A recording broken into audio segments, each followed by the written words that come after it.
ये हिम्मत, ये अपने पर विश्वास, ये देवी की कृपा से, माँ की कृपा से होता है। इसलिए हमारे यहाँ शक्ति को बहुत बड़ा मानते हैं, लेकिन हम लोग खुद ही अपने को शक्तिहीन कर लेते हैं। कितने लोग संसार में हैं जो ये समझते हैं कि माँ का स्थान बहुत ऊंचा है। श्री गणेश ऊंचे स्थान पर इसलिए है क्योंकि वो अपनी माँ को ही मानते हैं, और किसी को मानते हैं क्योंकि वो जानते हैं कि माँ ही शक्ति है। गुरु दुनिया भर के जो भी सही भी गुरु हो गए वो भी माँ को मानते हैं, वेद है वो भी मानते हैं। दुनिया में कोई भी ऐसा शास्त्र नहीं जो आदि माँ को न मानता।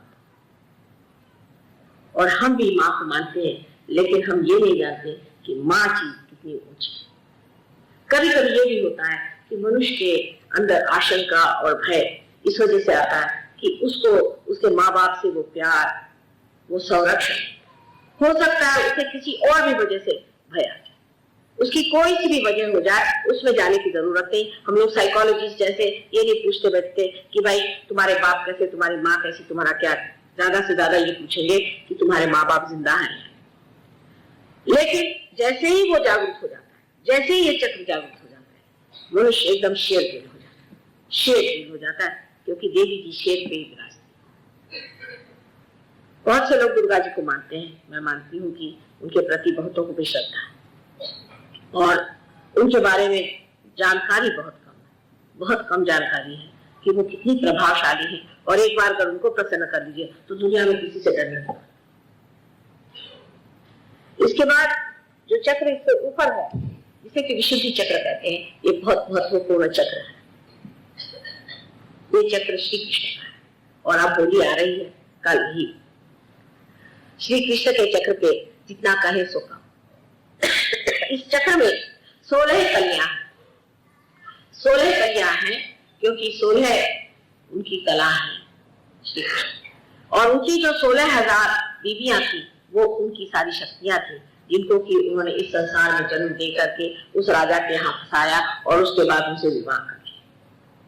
कृष्ण की लीला समझने के लिए भी सहयोग करना, उसके बगैर आप कृष्ण को नहीं समझ सकते। उनके होली का अर्थ भी आप नहीं समझते।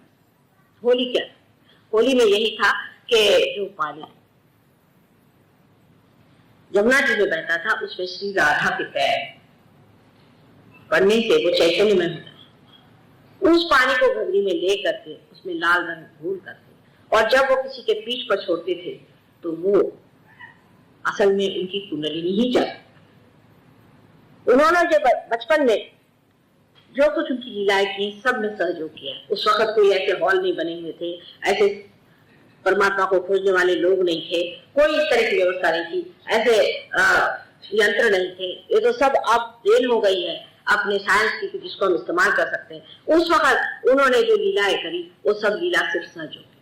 जैसे कि गोपियां थी, वो जब पानी भरने जाती थी तो अपने सर पे घगरी रख के जब वो लौटती थी तो पीछे से उनको कंकड़ मारे। उससे वो जो पानी था जो चैतन्य में उनके पीठ के रीढ़ की हड्डी पर दौड़े, जिससे इनमें जागृति। रास माने राम माने शक्ति, और स माने सही। जैसे सहज है वैसे हाथ में सबके हाथ पकड़ करके और अपनी शक्ति सब में वो दौड़ा, और इसी को वो रास, ये रास लीला जो होती थी उसी से वो शक्ति दौड़ा करके और लोगों को जागृत कर। मैं जब अमेरिका में पहली मरतबा गई तो वहां पर एक इंजीनियर लॉर्ड साहब मिले। उन्होंने कभी भी उन दिनों में, मैं तो गई भी थी 73 में, उन दिनों में उन्होंने कोई कृष्ण के बारे में सुना नहीं था, और ओहायो में बिल्कुल बीचों बीच अमेरिका के रहते थे, उनको कुछ मालूमात नहीं। लेकिन जब उनको रियलाइजेशन हुआ तो मुझे कहने लगे कि माँ मैंने एक अजीब सी चीज देखी रियलाइजेशन के बाद। मैंने कहा क्या? कहने लगे मैंने देखा कि बहुत से हम लोग बच्चे खेल रहे हैं और एक बड़ा प्रदीप लड़का है, इसका रंग थोड़ा सांवला है लेकिन बड़ा प्रदीप्त है, और वो हम लोग का पिरामिड बनाकर हमारे ऊपर चढ़ गया, और ऊपर में एक लकड़ी, एक मिट्टी का घड़ा रखा हुआ था, पॉट रखा हुआ था, उसको उसने अपने हाथ की एक लकड़ी से तोड़ा, और वो हमारे सबके ऊपर धर देखिए बहने, और बहने लगते ही हमारे अंदर एकदम चैतन्य आने लगा। उससे जो बात बताई तो मुझे बड़ा आश्चर्य हुआ, किसने कैसे जाना? उसने कभी जाना नहीं था कि गोपाल काला क्या होता है, और ये जाकर के ऊपर क्यों तोड़ते। यही उनकी लीला थी जिससे वो सबके सहस्त्रार पर चढ़ के और वहां से वो पानी तोड़ते थे, जिससे सबके ऊपर धर कर पानी नीचे आ जाए, जिससे लोग जागरूक हो जाए। उनकी सारी लीलाएं जितनी थी सब सहयोग की थी, और उन्होंने जो कृषि की है इसीलिए उनको कृष्ण कहा जाता है। उन्होंने जो कृषि की है वही आज बन करके आप लोगों के रूप में मेरे सामने आज वो तैयार चीज आई हुई है, जिसको कि उसके फल का लेना मेरे लिए बात है, मुझे देना ही है। ऐसे कृष्ण के बारे में क्या कहें और कितनी बातें। गीता जिसके बारे में लोग हजारों बातें करते हैं, समझने के लिए भी आपको सहयोग में आना चाहिए, उसके बगैर आप गीता भी नहीं समझते। सिर्फ गीता पढ़ के कुछ गीता समझनी है। गीता जो जिसने सुनाई है वो कौन थी पहले उनके बारे में जान लेना है। बड़े होशियार नहीं थे वो, उस वक्त के जो राजदूत से और डिप्लोमेसी का बिल्कुल जो अर्थ है, इसेंस है, उसको जानते। अब डिप्लोमेसी का क्या इसेंस है कि कोई ऐसी एब्सर्ड बात करो जिसके करने से आदमी मुंह के बल गिरे। कृष्ण का खेल जो है उसको समझने के लिए पहले आपको सहयोग में उतरना चाहिए। अच्छा, मैं समझाने की कोशिश करती हूँ, लेकिन आप समझने की कोशिश करें। जैसे कि उन्होंने शुरू में ही बता दिया, क्योंकि दुकानदार तो थे नहीं कि पहले बुरी चीज दिखाओ फिर धीरे धीरे अच्छी चीज दिखाओ, तो उन्होंने पहले ही बढ़िया चीज दिखा दी। उन्होंने कहा कि आपको ज्ञान होना चाहिए। ज्ञान माने बुद्धि से नहीं, ज्ञान माने आपके सेंट्रल नर्वस सिस्टम में आपने जानना चाहिए, आपको प्रचिति होनी चाहिए कि परम क्या है, जिससे आप स्थित प्रज्ञ होगी। साफ उन्होंने दूसरे ही चैप्टर में कह दिए, व्याख्या दे दी कि सहयोगी कैसा हो। पर उसके बाद उन्होंने देखा कि अर्जुन तो जो है वो अपनी लगा रहे थे। वो कहा कि इधर तो तुम कह रहे हो कि तुम साक्षी बनो, इधर तुम कह रहे हो कि तुम ज्ञानी बनो, और उधर तुम कह रहे हो कि तुम युद्ध में मत जाओ, तो ये कैसे हो सकता। अब वो जान गए कि ये सीधे नहीं आने वाले। अर्जुन जो है उस वक्त का एक भक्त है, समझ लीजिए, उसको वो उसका प्रतिनिधित्व करता है, रिप्रेजेंट करता है। अर्जुन ने उनसे पूछा कि ये कैसे हो कि अगर मैं साक्षी हो जाऊं तो फिर तो मैं लड़ूंगा ही नहीं, वैसे भी मैं कुछ नहीं करूंगा, मैं तो बिल्कुल बेकार जाऊंगा, ये सब बातें क्या है। सो कृष्ण ने कहा अब इनको सीधी तरीके से समझाने से नहीं होगा, उल्टी तरीके से समझाना। तो पहली चीज उन्होंने जो बताई वो बताई बहुत बड़े तरीके से, कर्म कि बेटे तुम कर्म करते रहो और सब कर्म परमात्मा के चरण में डालो, हो ही नहीं सकता। एब्सर्ड।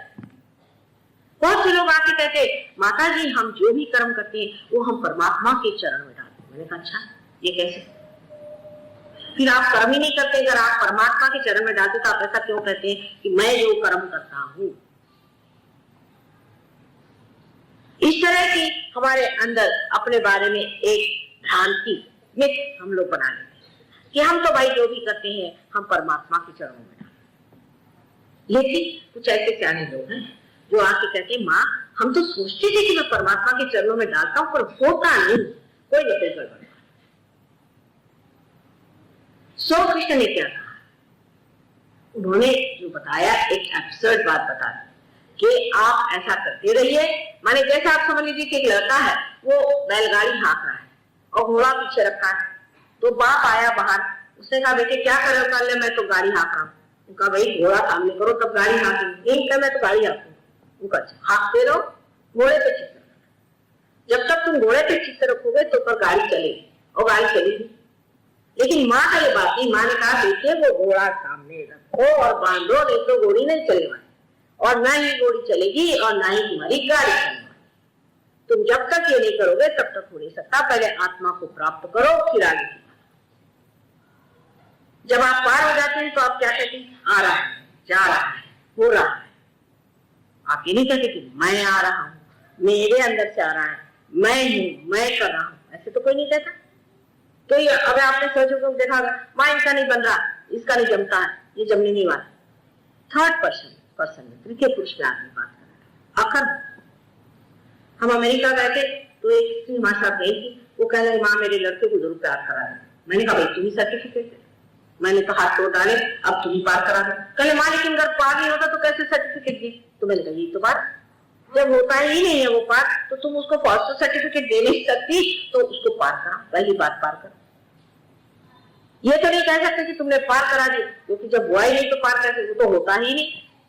तो जो तृतीय पुरुष में हम लोग बोलना शुरू करते, अकर्म में मनुष्य हो जाता है, वो ये नहीं सोचता कि मैं कोई विचार ही नहीं आता कि आप अकर्म में कोई काम कर रहे हैं। कोई लोग कहते हैं माँ आपने हमें ठीक कर दिया, मुझे तो याद भी नहीं रहता, मुझे भैया क्या बीमारी थी बताओ, कल माँ भूल गए, मेरे को अनजाना था, मैं ह्यूस्टन जा रहा था, अच्छा भैया क्या हो गया, तो अब क्या बात हो गया ना ठीक, हाँ आप भूल गए क्या, मैंने कहा मैं तो भूल गया, मुझे याद है, मैं तुमको ठीक कर।